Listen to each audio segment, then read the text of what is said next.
So hello and welcome to the next talk. It's going to be a very nice panel on the topic digital participation, or societal participation. And we pretty much have 1 hour for this. And probably about 30 to 45 minutes in, there will be opportunity for your participation. So please start thinking of questions now. Listen to this. Listen to the experts. And what am I to say? I will just hand over to Thilo and wish you good luck and a lot of fun. Thanks for all the nice words. We want to thank all of you already and thank the experts. We will, of course, repeat that. Thanks. And we are happy to be here this year at the ParivacyWeek. We, that's Peter Ficker, Philipp Krupp, Theresa Mallet, and me. And I'm from the University of Vienna in cooperation with the Technological University Vienna. And there's also other people from our team. And why are we here? Why did we have this idea to have this panel? At the end of 2019, we started a project. And as part of the humanistic initiative, we started this project, and it's called Digital Infrastructure of Participation, and we're looking at certain alternative groups. So there's the Augustine, a local street paper you all know, the Chaos Computer Club of Vienna, and we want to look at options to participate. What are the possibilities? What can be done? So yeah, that was end of 2019, and then COVID started, as we all know, March of this year. Yeah, just about that time. We, and of course our groups, and basically everyone were confronted with the question, well, how can we participate in the crisis? So as all of you know, the old options to participate publicly broke away. So old problems got more intense, new problems came up. And yeah, we took that as an opportunity to look at this right now as the measurements against Corona are established anew, but everyone is hoping for new technology, of course, but that leads to new problems as well. And now that caused us to want to talk to experts from a lot of different areas of expertise, and there's no nicer format than a panel like this. So who are we? I want to especially thank Angelika Adenstammer, first of all. She's prime candidate of the party Links, means left. Well, her party had to concede to another party, unfortunately, and she's talking about surveillance a lot, especially the topic of predictive policing, and that is a sad topic. We have Max Fuchsiger, who is really engaged in Fridays for Future, and I don't think I have to say much about this, maybe just one sentence. How all of you know, Fridays for Future tries to engage with topics against climate change and tries to rescue the Paris Convention, the goals of the Paris Convention. And he is in an action group of Fridays for Future. And yeah, finally, Theresa Mallet, she has been with us basically from the beginning. She worked with the street or homeless paper from the beginning. And yeah, thank you again for finding the time, especially at this rainy day. Maybe it's not too bad to be inside. And before I hand over to Peter, I just want to note we will try to maybe talk 30 to 40 minutes within our group with the guests, and that's important for us to also include the broader community that of course is here as well.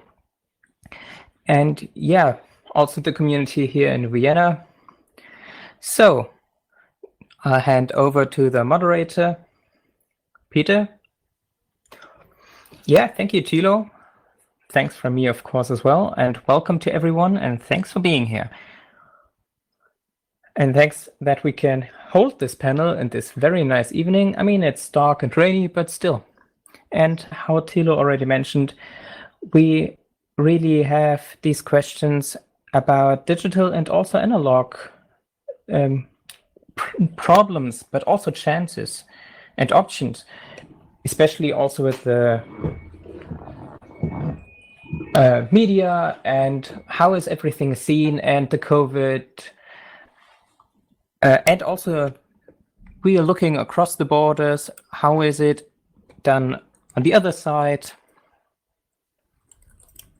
What can we take out of the crisis and what can we take for the future?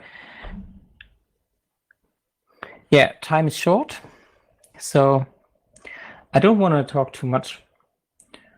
I hope you will have a lot of participation once we open the panel. Maybe already think of your questions already, maybe give a sign, and in the second part, directly ask the questions.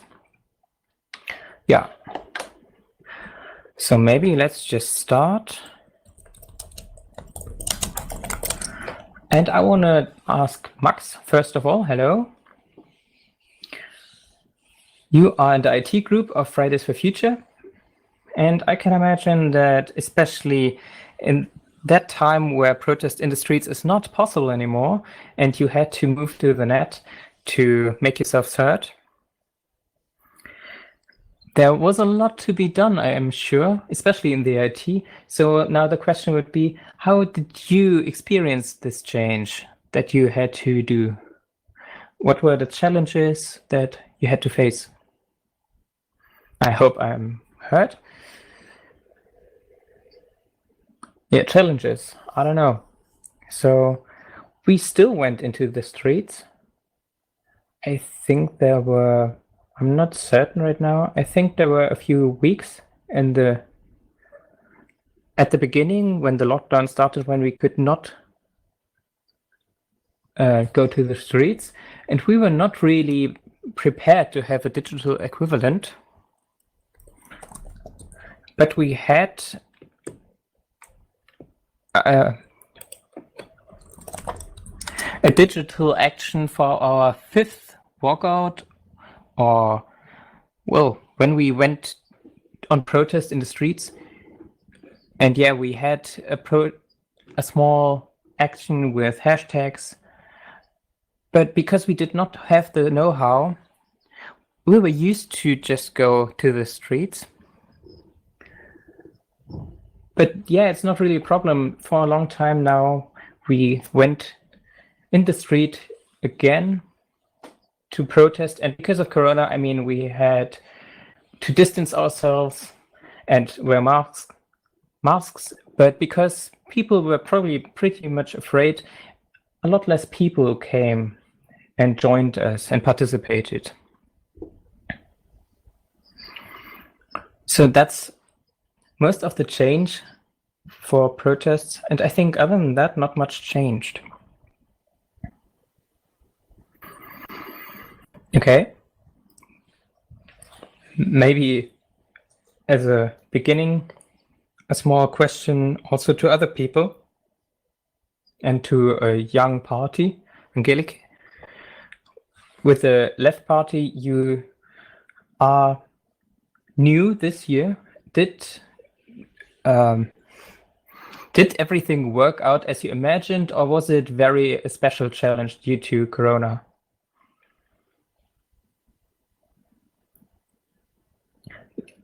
Yeah, so we definitely faced big challenges, and that was not just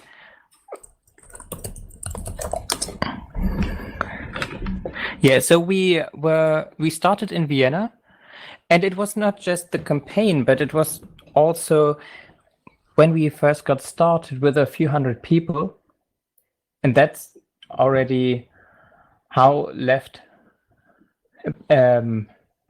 people who are organized in a political left area, that you just come together and you have votes and everything.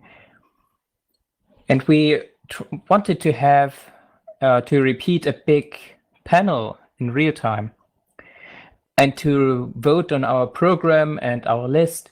And in between, there should have been a process where different groups can come together and small working groups can meet. And then there were a few meetings, and then the lockdown came. So that already did not work how we had planned it. We did not have the time to work in and to grow in that time, and that's difficult. I mean, there were, of course, public meetings even in the lockdown phases, and that was online. So a lot of these groups came together online, but people who came to the groups for the first time in an online environment, that was difficult because it's a different thing if you can't just drop in an analog world.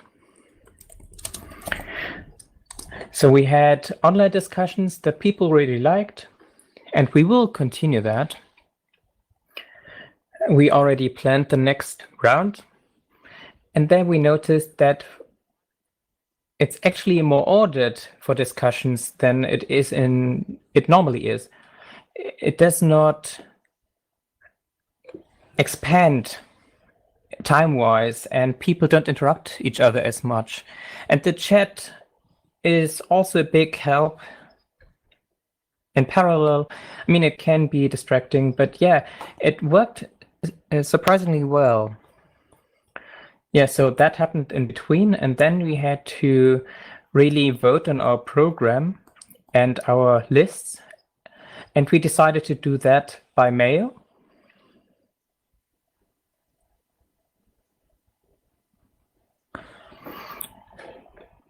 Yeah, so we decided to have our list online. Everyone took a list. They took a video, and we had online lists. And it also was quite different than we would have done it in real life, but it was very nice because we had more time. And then we had a classical voting via mail, and that was actually very nice.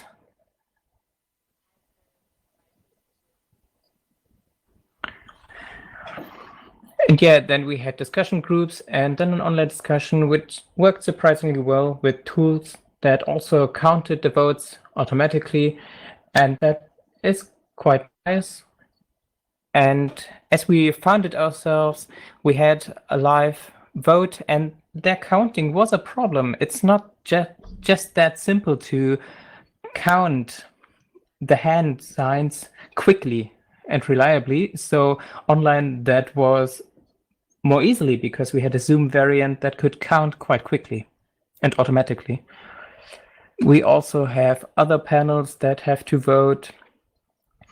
And yeah, we had good experiences with online discussions, and even without tools, with the chat, just a plus and a minus to just see what people are thinking, and that worked quite well. Yeah, and the online meetings, that changed things and behaviors because we could have meetings back to back, because switching rooms online is a lot easier than doing it in real life. And you can just get someone in for one question. In a physical meeting, I would never do that for a short question, but online you can just do that. So yeah, it offered a lot of new options to do things. And that can be nice. So sometimes we just continued that, even though we could have met in person again. Yeah, I think this is getting a bit long. How much time do you have? You can keep talking a bit. And yeah, so that was the pre-phase, the first lockdown pretty much. And then it was opened again. And then we had to collect support messages.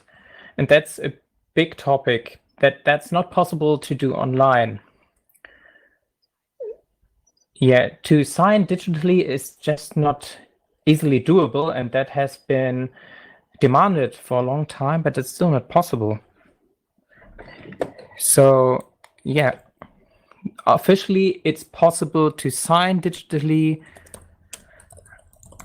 but not for this, not for petitions, and that's just to make petitions more difficult, of course. So yeah, it worked despite Corona, but it still showed that it's quite absurd that even in this position where it's a danger for the official people, where you have to go there to sign something. So yeah, you have to sign your support directly at the official, next to the official. Someone has to sit there and witness it, and has to witness and say that you are really you when you're signing. And it's absurd and incredibly difficult and complex to do this, even in this time. And then, yeah, the campaign itself, we actually had quite normally, because what can you do? You have to do your campaign in the streets. You can wear masks. Some people said, yeah, it's totally bad. Nobody wants to talk to me if I wear a mask. But of course you have to wear a mask, because otherwise nobody can get near you. Yeah, and then we had an argument. It doesn't matter outside, but yeah, I think also other parties did it like that, which is interesting as well, because usually you post pictures of yourselves, and that did not help work. But some did. Some want to do that. Others don't want to do that and want to show that, because it is a bit critical. And of course, which was pretty cool, in the city of Vienna, there was a screening program for COVID-19. It wasn't advertised as well, but they did have tests for activists. So we could, in the most intense phase, get tested once a week. And that was a lot quicker. It was a relatively quick test, and that was really nice. And one activist was tested positive once, and we had a doctor in the team, and she then declared a quarantine for her and all the people close to her, and that was close to the election. And she was positive but never had any symptoms, and all other of us were negative. We had some more tests and we're all negative. But yeah, it's a very difficult situation. So what do you do? It was me and the other top candidates had to stay at home, and yeah, we couldn't participate in all of the events then. Yeah, very difficult. Then there were some people in quarantine at our campaign party in October. And the question is, if you are in quarantine on election day and don't have an election card, then there are constellations where you couldn't have voted if you didn't take care, didn't get a voting card. And that was a bit of a panic moment for us. But I think all of us managed to do it. Someone sent someone else to get their voting card. Yeah, that was a bit more stressful than it had to be. And with a voting party, so celebration, we had visit, and the doctor in our team bought some quick tests and made a small testing area, which was a lot of work. So it was outside anyway, but we had together an election day. So everyone had to get a test, and those who didn't had to get a test from us, a quick test. And yeah, it was very interesting. And of course, counting the votes took longer. And so it was strange in many ways. So it took till Tuesday. The last votes were on Tuesday, quite far away from Sunday. And we already knew that there would be less weight to those than with other elections. Well, so that made for a lot of additional work, I'm sure. Also, Max, Fridays for Future, that would have been the same, right? So, Teresa, I would like to ask you to contribute next, because, of course, our streets are very important for political activism. Augustin, your newspaper was sold at different places, public places. And it would be interesting to know what challenges you faced at Augustin.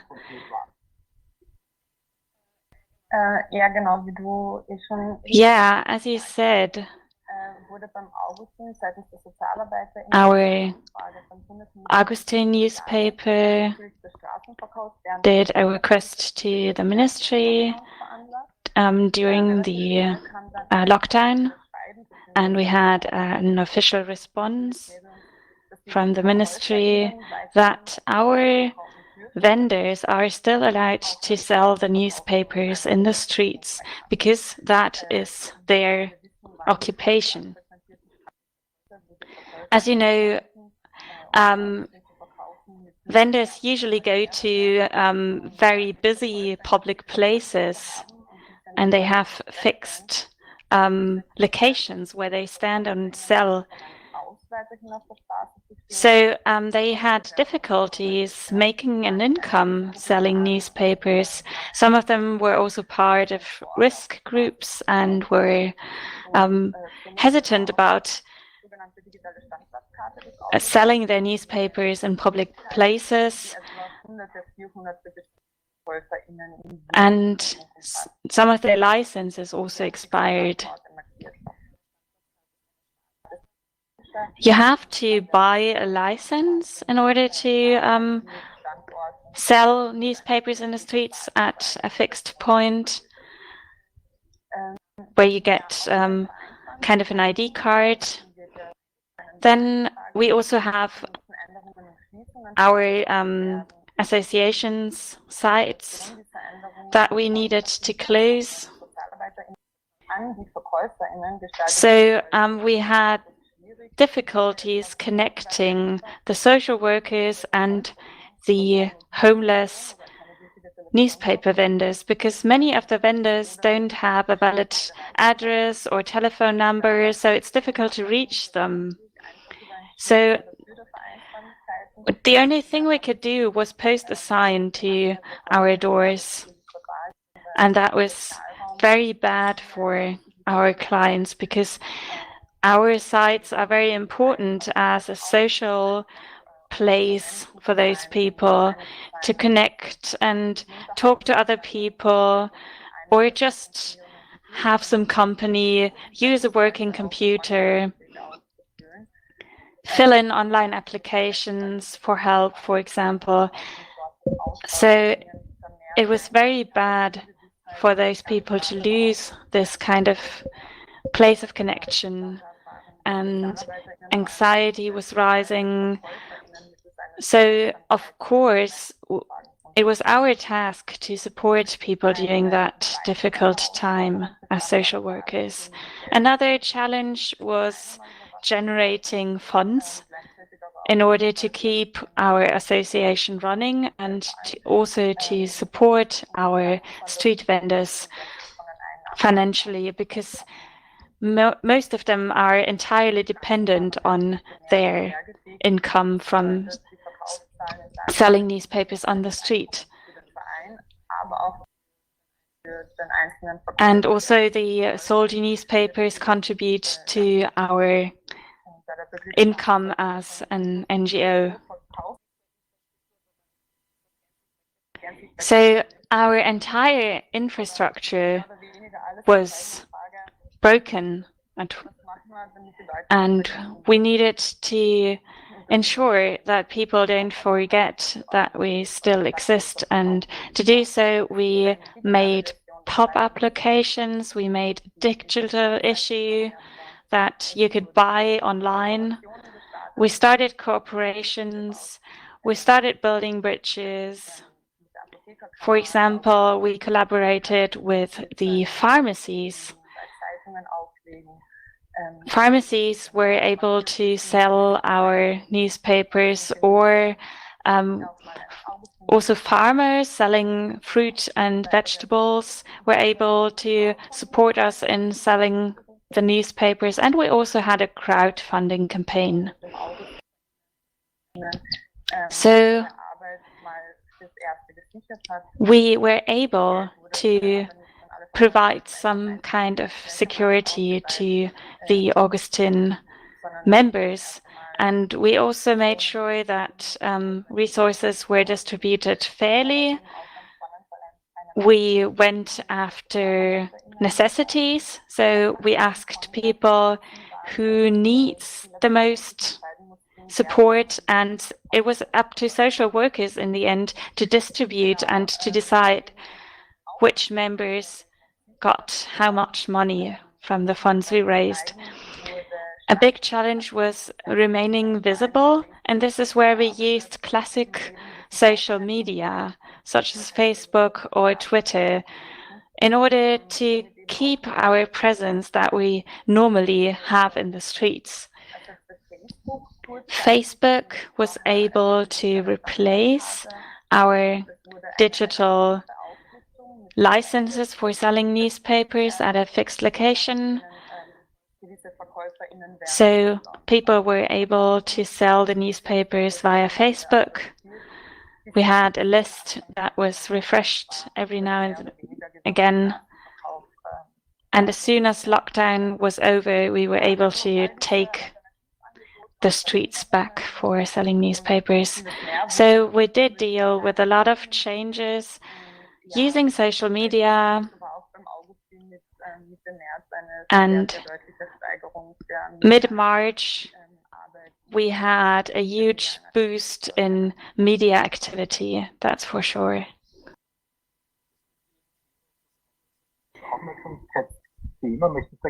Well, talking about media and attention, I would like to go back to Max, because as Fridays for Futures,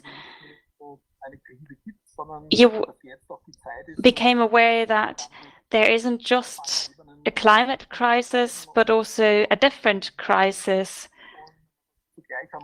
And it was very important to keep informing about climate topics, about environmental topics, even though we had this different kind of crisis going on. So how did you deal with distributing attention between the two crises going on? Especially because you had to make very quick changes, and you couldn't have those changes as you would have normally. Yeah, of course, we had a huge discussion going on internally. We had national campaigns, and with the coronavirus, and also talking about what will happen after the coronavirus. We had a lot of discussion personally,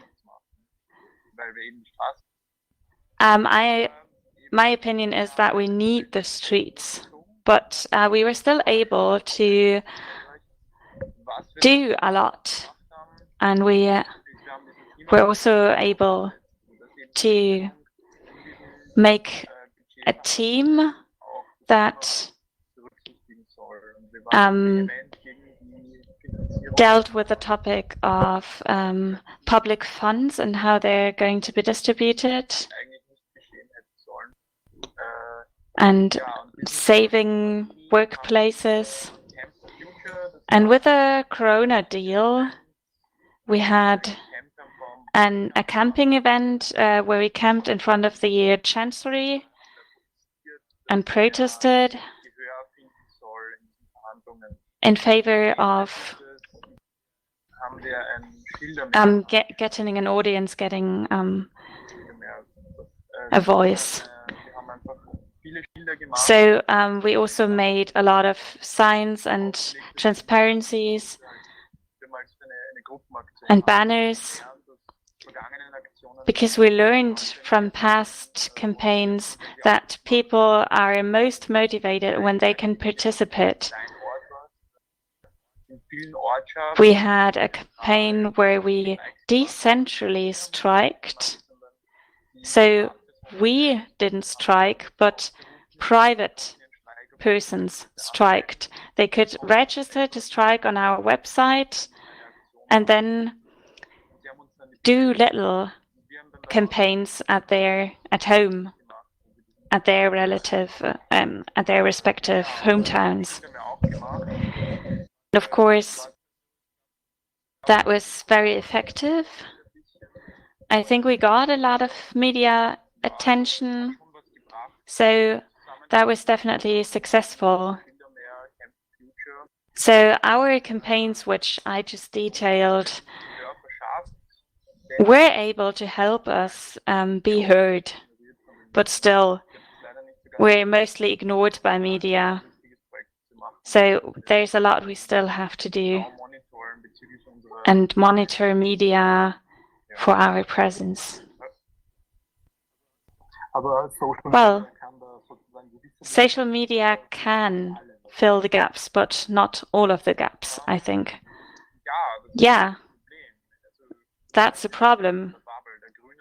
We're always talking about a bubble, a green bubble, which we're caught in. Because not only our public Fridays for Future accounts, but also our private accounts have the problems that we all follow each other. So we stay within a tightly knit bubble, and people who are still undecided about the topics don't reach us in the way that we would like to. That is the adverse effect of social media such as Facebook and Instagram, because we have a lot of digital walls there.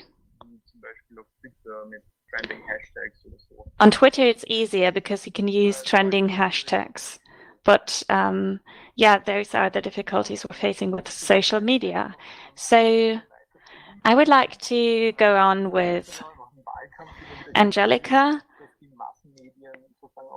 Your campaigns were criticized because you ignored mass media and tended to work more in social media. Do you think that you were able to reach your target audience on social media well? Could social media replace mass media? Well, no, I don't think that can replace them in total. We were able to mobilize pretty well using social media, and I think we had a large range. We had 3 major social media campaigns. We had banners that we put on the ground about the fire in the refugee camp, and that was very impressive. Because on one hand you have empty apartments, and on the other hand you have people who desperately need living space. So And we also made transparent how many people were dismissed from their jobs on large banners with photos. We made so-called monster banner for New Red Vienna. So that is a quite nice imagery.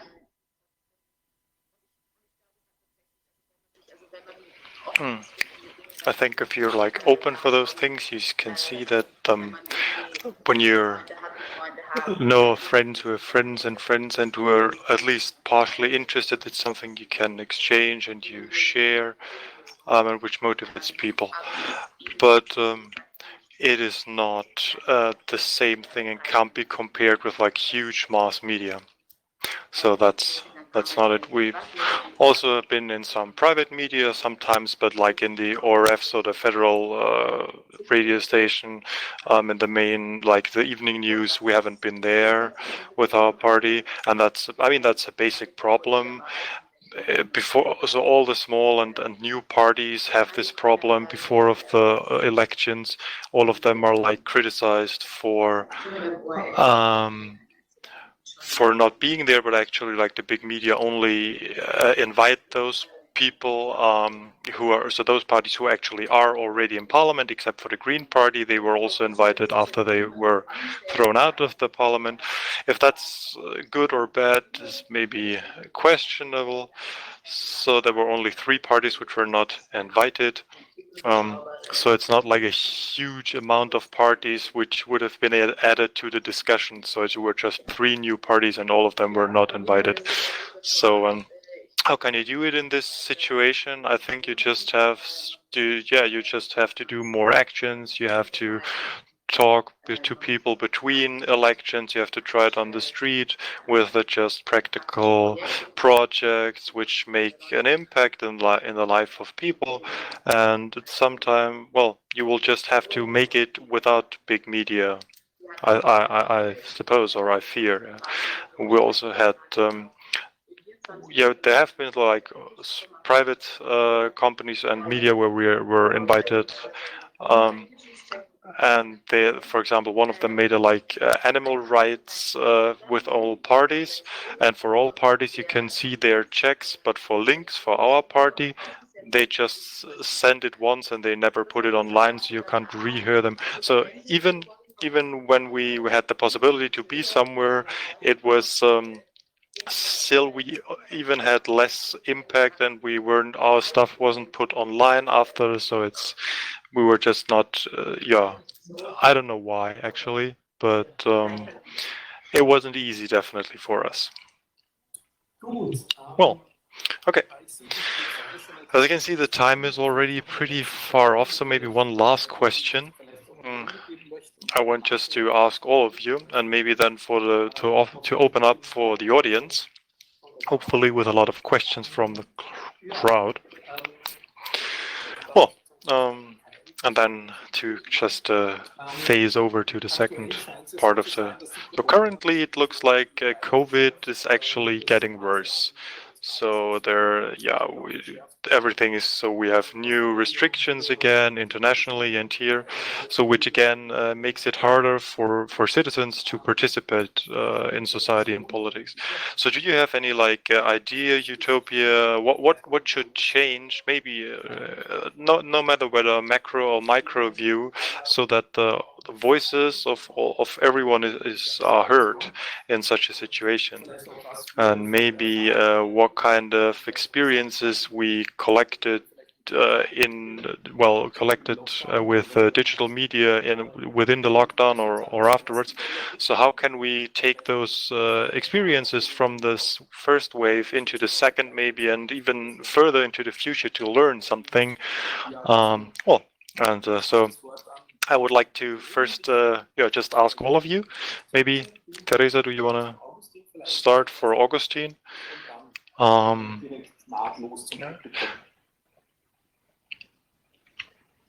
Yeah, well, I think what is really for the regarding the Augustine, it's very important, especially for socially people who are in social hard times. That's the people who are like where you have to start, and digitalization is very important for them as well, and has been even before the Corona pandemic. This really hits Augustine very hard and was pretty quickly addressed. So now we have a digitalization project, which is an international idea. So it's this digitalization project is okay. Yeah, so that we have a digital that we printed, we published out our issues also digitally. So this has to be financed. This has to be a new campaign for new readers, so that they know. So who should be who are the target group for this. And you also have new things the social workers have to do, because now they have to train the vendors in this, so which usually sell the people the papers on the street. So this is important to well, get digitalization here as well, and bring this into the future, not just during the pandemic. Okay, maybe Max. So maybe regarding like for Fridays for Future, is there something you think you continue using after the crisis? Something you tried online and turned out to be great? Yeah, of course. Yeah, I forgot that to mention that at the beginning. Yeah, the internal changes which came about during the crisis, because of course we couldn't meet anymore, or have been very careful so that we don't become a cluster ourselves. So we are not until now, so which is good. So we communicated for like since 2019. Before the summer, we use Slack internally, which is our communication channels, our communication app, main, and that stayed the same. It made a lot of things easier, actually, and additionally, we also used Zoom for the work meetings, because all the working groups had like weekly or bi-weekly meetings, and that made it like more ordered. We had less people talking over each other and stuff like, but otherwise we also had fewer people actively engaged during that. So that's a disadvantage. So we want currently people want to meet more physically. So actually we want that, of course, and it just creates more the feeling of unity and group. But what stays is that we will still have online meetings, because it's easier for especially for those who are not in Vienna. But bigger meetings we still would like to do physically. And also the votings for internal votings, we did those during the crisis on Slack with emojis, which worked quite well. But when we meet physically, we have hand raisings, which is harder to count actually. So we make it a bit of like gamification. So we run through the room and like just pat people on the head who raise their hand. So that can be done quite quickly, because we're like 75 people around. And we'll also forgot this, that we had like a general meeting, like where usually with this is done physically, so where all people from all the different countries of Austria meet, and this time we did it in a Big Blue Button instance. No, I think it was Zoom, it wasn't Big Blue Button. But something didn't work. We tried to do it in Big Blue Button, but something didn't work out. So yeah, and this worked out as well. So, and the next federal meeting will also be digitally, because it's in a month approximately, and we're still, as the situation is getting worse, we don't want to like become a cluster. That will be not that good, and maybe also not for reputation and getting media involved in that, right? Angelica, okay. So maybe for you also a short comment on that. What was for you? What are you going to take with you? Well, of course, the working groups online, which we did, which weren't totally necessary, but sometimes it's just easier to and more flexible. You can make shorter meetings for half an hour, but you don't want to go, you don't want to meet on the other side of the city if it's just for half an hour. So this is good. It can be at the evening, and it's easier. And I still can cook at home when having an online meeting. So that really made things easier. And this is something that people actually like in the crisis. They tried it out, and before the crisis, they never did online stuff. I personally am not afraid of like online meetings. And at the beginning I was really happy that others also started doing this, and they just have to do it and have to try it out, and then maybe thought like, oh hey, that's cool. Of course, still there's always a discussion with speakers and headphones and so, but still a bit everyone has done it now, and also those who usually don't do it, and I think this is good. And I think it's very interesting to have like international meetings, which are now much more easy to have. And sometimes I ask, so why was it? Why had people? Why was there so much aversion against those online meetings earlier? Because if you don't have to just travel through whole of Europe, and now you can just join a meeting with different people from different parts of the world. Why didn't people do that before? So this is something we would definitely like to keep on doing, also for accessibility for disabled people, and so we have to discuss how we make a balance between like physical and online meetings, and what should be done where, because it's not one. So both have advantages, and both are not possible for some, and for others they are. Okay, right. I think that's a good like roundup. And if there are any questions from the audience, I'd really love to ask Jürgen. So Jürgen, are there any questions from the audience? So now we're waiting for the moderator. Oh yeah, hi. Back again. Yes, we have a question from the audience. Who were the losers and winners regarding this? So which parts of society were winners and losers in this going online? So do you have like maybe some answers?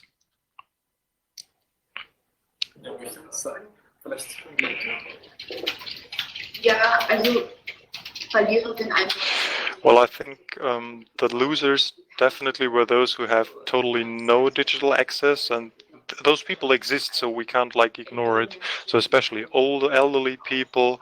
We had some older people who really like, so they were very open, they really tried, but still every time when something new came and they had to try something new, they were really like, and they tried again. And so, but we could just see that it was very hard for them, and it didn't work for everyone. So, and also those who just don't have the devices, so they don't have working laptops, and those people exist and they can't work on the laptops, or if you just can't afford it, so you don't have those devices, and if your speakers don't work, and if your headphones don't work. So these are things like, you have a technological minimum people have to have, and if they don't have it, it's really difficult. And so and some people just never worked with computers on their work while they were working, so that's really hard for those people. And I really think it was like the winners were, because we shortly talked about those, it's a different dynamics, it's not just being louder, and but it's because those meetings were a bit more ordered. I think for those who like to use that and could use it, I think actually a bit like those people who usually are maybe more shy or don't say that much, maybe more technical people who usually are a bit more silent in meetings, maybe they had an advantage, but that's just a feeling I have. I don't know if it's really like a huge difference, but just emotionally, some people don't have a problem with working on their computers for the whole day, and others are like really have a problem when they sit at home the whole day. And you see, especially in politics, there are people who just love talking to people and they love discussing. So they really have a problem if they have to sit at home all day and just talking to their computers. I think especially Teresa, for you with Augustine, you have 3 working computers in your locality, so I suppose that's a problem. Oh yeah, clearly. Sorry. So yeah, especially I wanted to add here. So for the equipment, yeah, of course, we have 3 working computers. So and the social workers, they have 4 of them have 1 working computer together. So and you also realized that those meetings around the computer were like the window to digitalization and the only window we had. And as I said, there are a lot of like online formulas and stuff you have to do with official sites and the city and stuff like that. So those people who were socially disadvantaged already, they were just hit much more and disproportionately more than before. But otherwise, I would just repeat what Angelika said. So those who have it easier anyway, they were, they got it easier and they were the winners. Do you see other people as advantage or disadvantage in this situation? Yeah. Well, the one thing what I think for last year, we had few people who actually had laptops, and those people usually used their smartphones during the work meetings, and so that was why Zoom was an advantage, because it has an app. And the other group, we also had very few people, but people who are very like data protection and privacy, and especially about their own data. And so, tech savvy people and data savvy people, and they of course didn't want to join on Zoom, which was difficult. And so for bigger meetings where everyone should be there, we had to have someone who just made a protocol, a live protocol on Slack in a certain thread, so those people could read on what was discussed on Zoom. And also during the crisis, we really tried to find an alternative to Zoom, but we didn't find anything like a big blue button or Jitsi, which are in the browser, which just doesn't work for many people, and because people have to configure stuff and then it doesn't work. And on the smartphone it works even worse, because you also have to view it through the browser. And so a client app is actually something that's really important to make these things work better. Okay, just here. We can also see it here at the ParivacyWeek. We also tried to make participation as easy as possible for many people. And so for this year, we also wanted it to make it free of cost for anyone, which of course we did now. But also a physical event would have been for free this year, because we didn't want that people are excluded just because of money.